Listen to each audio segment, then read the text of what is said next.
Listen, let me tell y'all the secrets, the lies, the cheating, the deception in this show. I was like, if somebody don't call Mari Povich out of retirement for this group, Such a good reference. Yeah. Thank you. literally, listen, clearly everybody in this story is a little messy or a lot of messy. I want to know between the three of you, who would you say is the biggest wild card in real life? Ooh, exciting. Oh, I love this Right? kind of question. Great. This is a total Kate question. She loves this. Oh. The biggest wild card In real life. in real life. Ooh. Lizzie. I agree. Oh, tell me why. Definitely. Tell me I'm why. so flattered. Because I think Lizzie, of the three of us, I feel like Lizzie has the most like serious actor reputation, like very, very dramatic, Well, you know, this and is, she is a serious actor, but she's also like so fun, so silly, so friendly, so loving. Like, Thank you. Yeah. Thank you. I appreciate that. Yeah, I'm a lot less serious, I think, Yeah. than people yes, may think from some Yeah. of the stuff I've done. she's not always in the resistance. No. I love that. That kind of leads into my next question because the three of you are powerhouse actresses. But to see you come together in an ensemble when you each have, carried so many of your own projects was so special to see. I'm curious, what did you learn from each other on set? Especially Kerry and Elisabeth, you were acting and executive producing this project. I mean, each of these women, we probably have this in common, but there is a sort of dedication to the work and we take it seriously, but I think not ourselves seriously. And to see, it's one thing if you kind of try to do that yourself, but to see it in somebody else and to see how that looks and how it actually works was inspiring. And to know that like, oh, that's possible to do that. They're both also so kind, so generous, so good with the crew. Like there's definitely, I think that with Kerry, watching how you work with the crew was really inspiring, like always thanking the background artists, always thanking people for a long day, always starting out the day with the right energy, like being a leader. That was really inspiring to see as somebody who's also had to lead a show. Like it was encouraging to go like, okay, yeah, like that's a good thing to do. Agreed. That's so true. Your dedication to your craft and your dedication to the acting part of it and to the performance and putting that first and watching you, because I know you can be really fun and like I can be. she can be really fun. She can be really fun. And I really silly. can be. And a lot of our time together was spent just like laughing and being stupid. Yes. But then on her episodes, I got to see her kind of lock in Yes, and like drop in a little bit. And I was like, okay, I'm gonna go over here and I'm gonna talk Right, to like, someone hold on, else. wait a second. Like and watching that happen and watching that dedication, even from an actor who doesn't need to do that anymore, who's at the top, you know what I mean? You're already very successful. So watching that was, I think, something that was inspiring for me. Wow. This like reminds me This of part of the conversation my where we own just compliment friend each other. Sorry.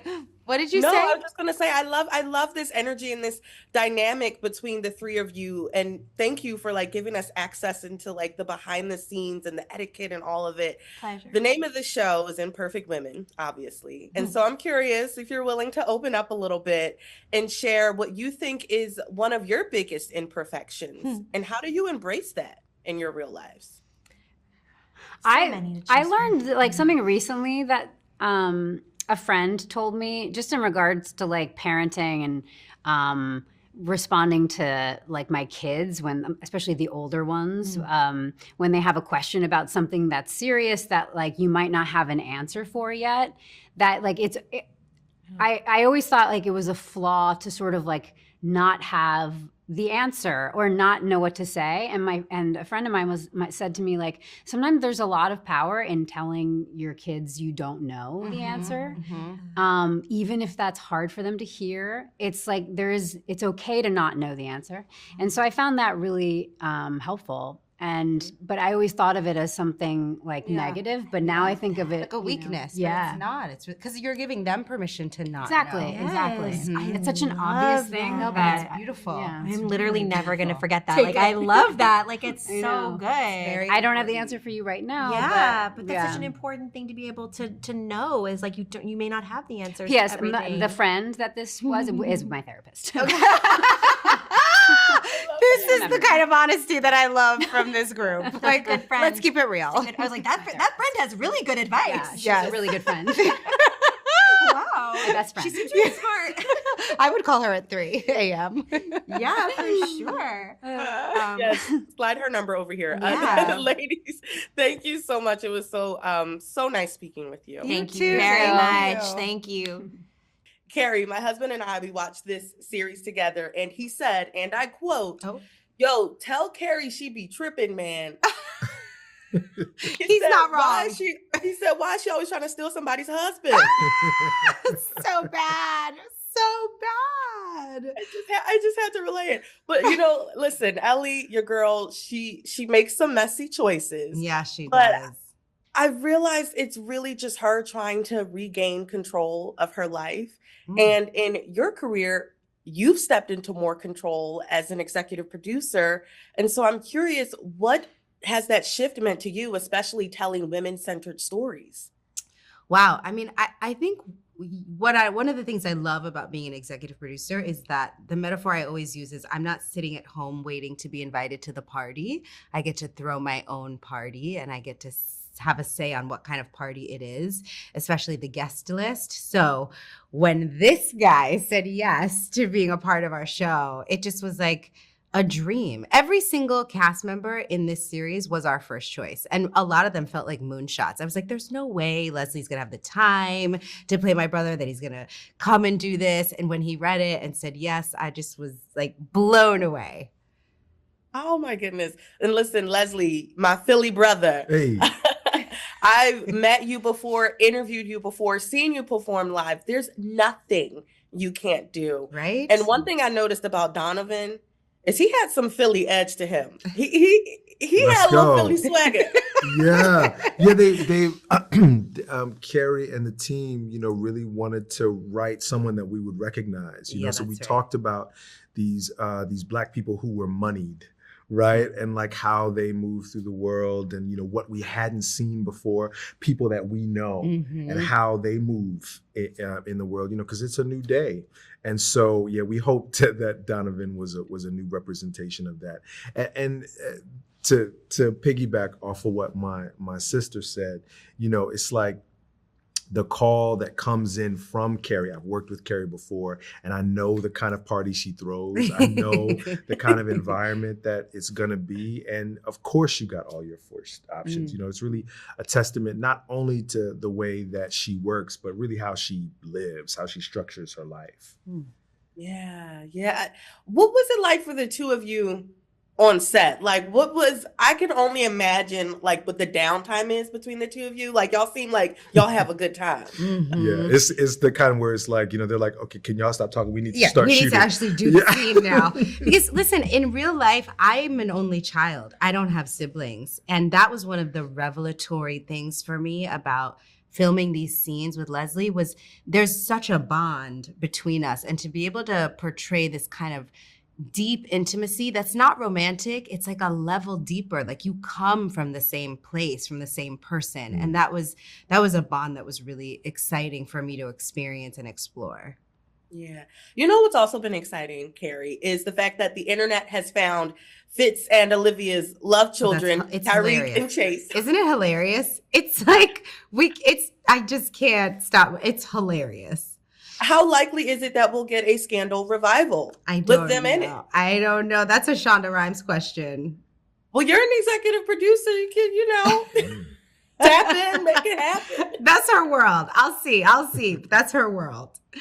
And then Leslie, quickly, while I have some time, I just want to go back to your Philly roots. How often do your Philly roots still influence your art even today? Maybe this character or other characters you've played or through your music? Every single day. I mean, Philadelphia gave me my eyes and my ears. It really is my barometer for what excellence is, came from the streets of Philadelphia. So when I'm looking at the monitor, when I'm checking playback, when I'm watching these episodes, it's like, hey, yo, would Philly think this was cool? Would this resonate on the block? And I can't always answer yes, but that's what we're reaching for. That's what I'm reaching for. If it's good enough for Philly, it's good enough for anybody.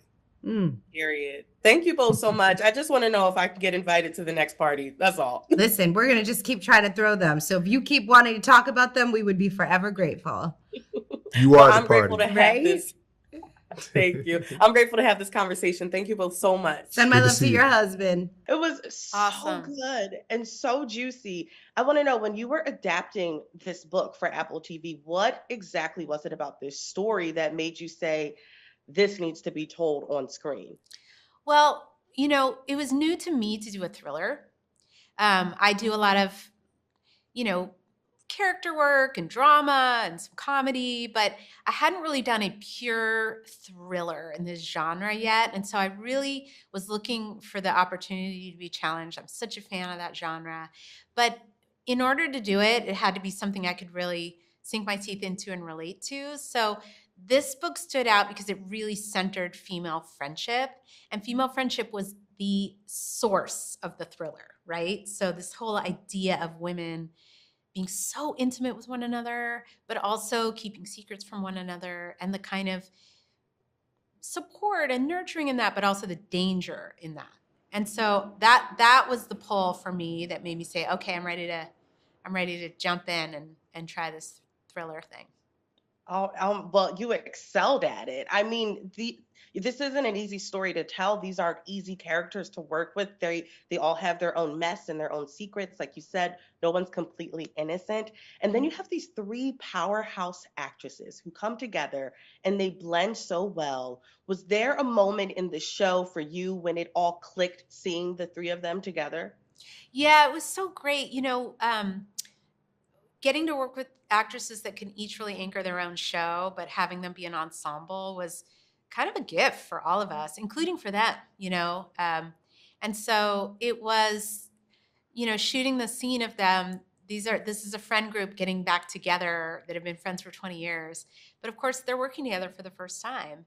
But watching them kind of blend and have chemistry on screen together in that first sort of, it's a flashback scene of them kind of celebrating an event together. And it felt like they felt like old friends. It felt the chemistry was there. So that was a really exciting moment when we all kind of went, hey, this is something special. What is it that you hope audiences are debating, right? Online, on X, Mm-hmm. on social media after watching this Yeah. series? Well, I like to say, these are some messy women that make some pretty complicated choices. I don't want to get into spoilers, but they're making choices that are hard to kind of,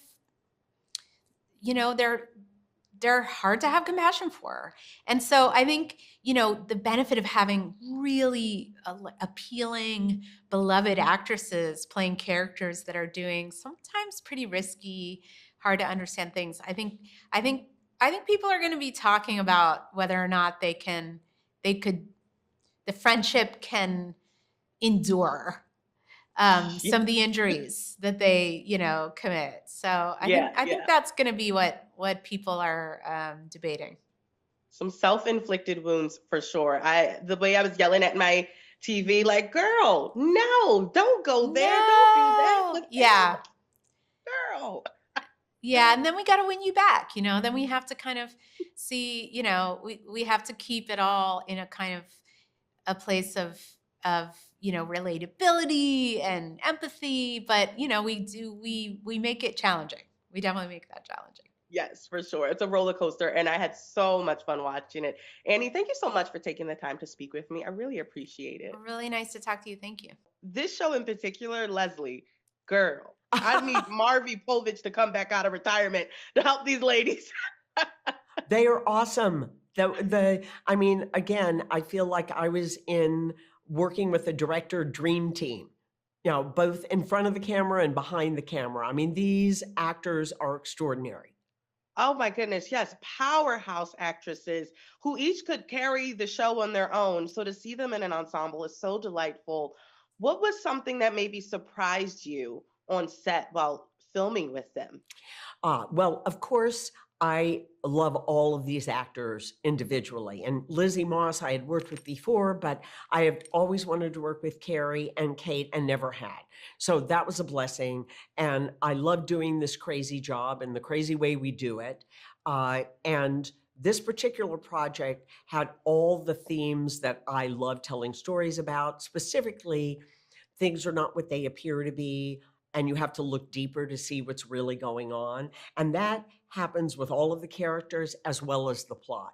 And I love telling stories about powerful female friendships and the complications of that and the layers and the different colors and the fact that we are imperfect women, meaning we are all different colors. We are not one thing.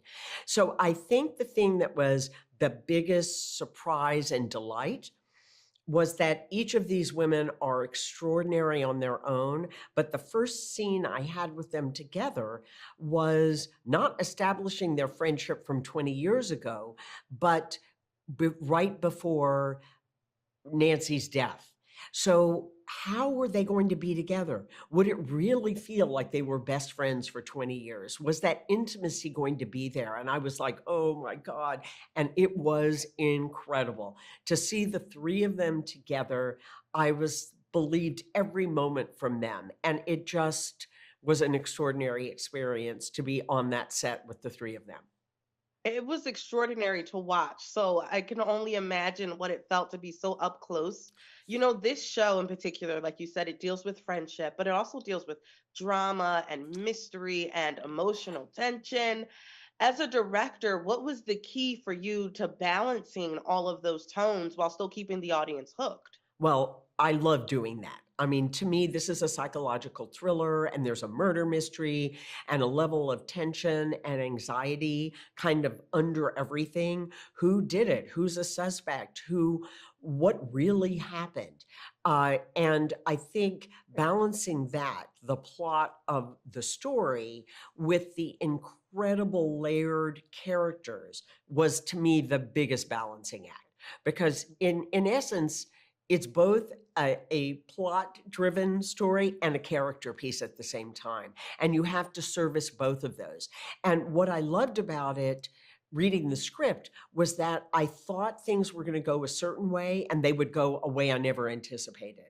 And Yes. that is really awesome. So I embraced that, you know, both character-wise as well as story-wise, because the kind of reveal of all the character complications is part of the juicy part of it. For sure. What do you hope audiences debate when this comes out, right? We know all the talk is going to be happening online. What debate are you most excited for? Well, I think it looks at truth and passion and secrets that kill and betrayal and love and retribution. It looks at so many things. So hopefully the people will be surprised and enjoy the ride, but that they will talk about, intimacy and friendship and what you choose to share and what you don't share and what's really happening and what's not happening. So hopefully it creates conversation and that people enjoy it and they're along for the whole ride. Yeah. My last question for you, out of the three ladies, Nancy, Mary, and Ellie, which one would you want to be real life friends with? Oh my goodness. Can I pick all three? I want to be besties with all of them. Can I be the four in their friendship? That's a I good want to be answer. besties. They each have something that I want to learn about. And fortunately, because of the structure, with how we play with point of view, you get to spend a fair amount of time in Eleanor's point of view, and then Nancy's, and then Mary's. So you really get to dig deeper into who each of these characters really is than if Yeah. you were in like an omniscient point of view and it had to be divided. You really get to be with each of them differently. Yeah, yeah, I think that's one of my favorite elements about the show as well. But Leslie, it was so nice speaking with you. Thank you so much for taking the time. Great to talk to you.